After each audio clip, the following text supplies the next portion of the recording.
This presentation is on the Hawks Nest Tunnel disaster located near Gauley Bridge, West Virginia in the 1930s. This was the largest occupational disaster in the United States due to silica exposure. Furthermore, this disaster highlights the racial and discriminatory occupational practices in the United States.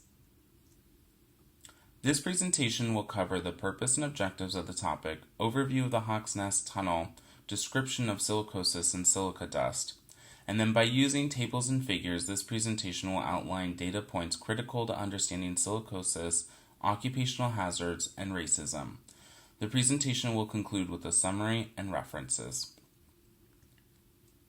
The purpose and objectives for this presentation is to provide context and background on the Hawks Nest Tunnel occupational and environmental disaster as caused by silica dust.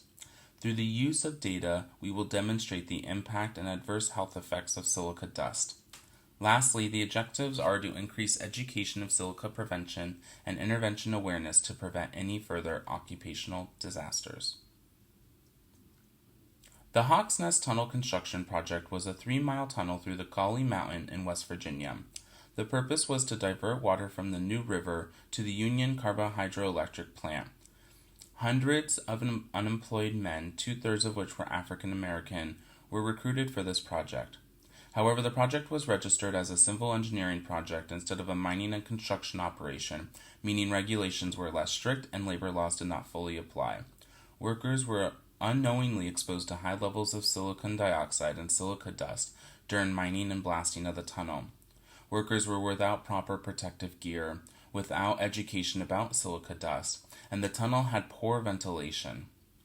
Workers only made 25 cents an hour and worked 10 to 15-hour shifts for 6 days a week for months, increasing their risk of disease. What is silica dust and silicosis?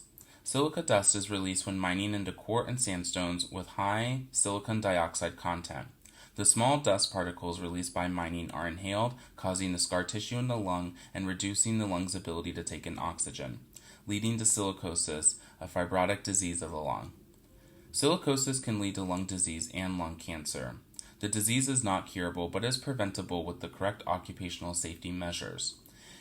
In part because of the Hawks Nest disaster, today silicosis has been designated as an occupational disease with workmen's compensation through OSHA and MESHA.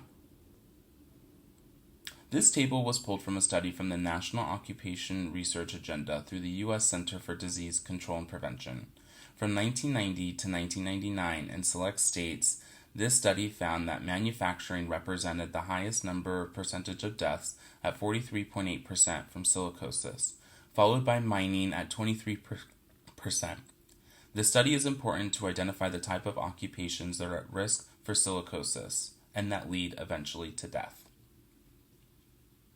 Based on the data from the National Center for Health Statistics, there has been a steady decline in silica's number of deaths from 1968 to 2014. Hawks Nest occurred between 1930 and 1933 before the data was being collected on silica in the workplace. Through workplace regulation and an education on the dangers of silica dust, there have been a steady decline in the number of deaths and number of underlying cause deaths from silica dust and silicosis.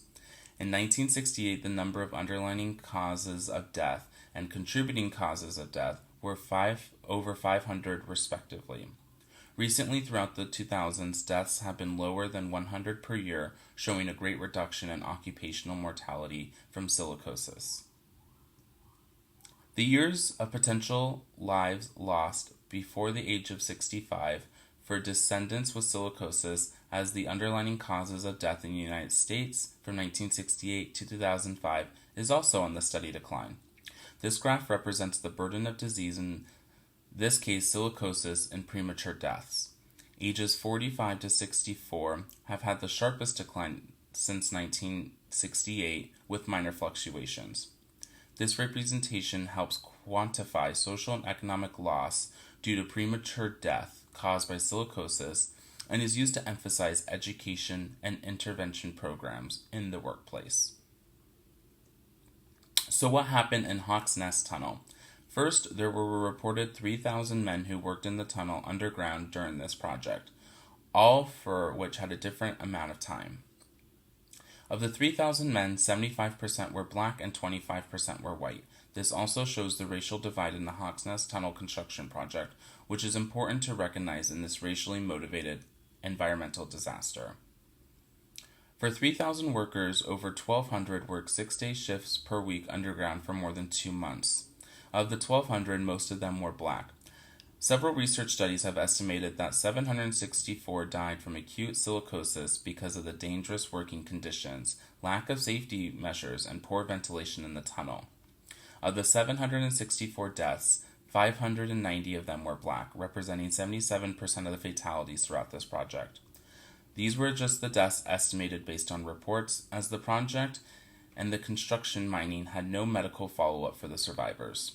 Race is important when looking at the occupational environmental disaster because it shows the discriminatory and prejudicial behavior and practices of corporations and the racist history in occupational safety in the United States.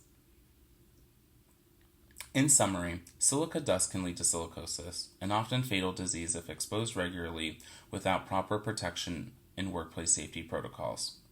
Doctors from the Union Carbide Company lied about the high rates of silicosis, and there was no long-term medical follow-up to determine disease status. A majority of those who died and became ill were African American, making this the worst environmental and racist occupational disaster in the United States. Due to the high death rate, the tragedy led to hundreds of lawsuits for workmen's compensation. Because of the sheer amount of death due to silica dust, it led all but 2 states to amend workmen's compensation to include silica hazards, and OSHA to recognize silicosis as an occupational disease. The photo on the left is the memorial at Hawks Nest Tunnel, which is still in use today. Thank you for your time, and here are my references.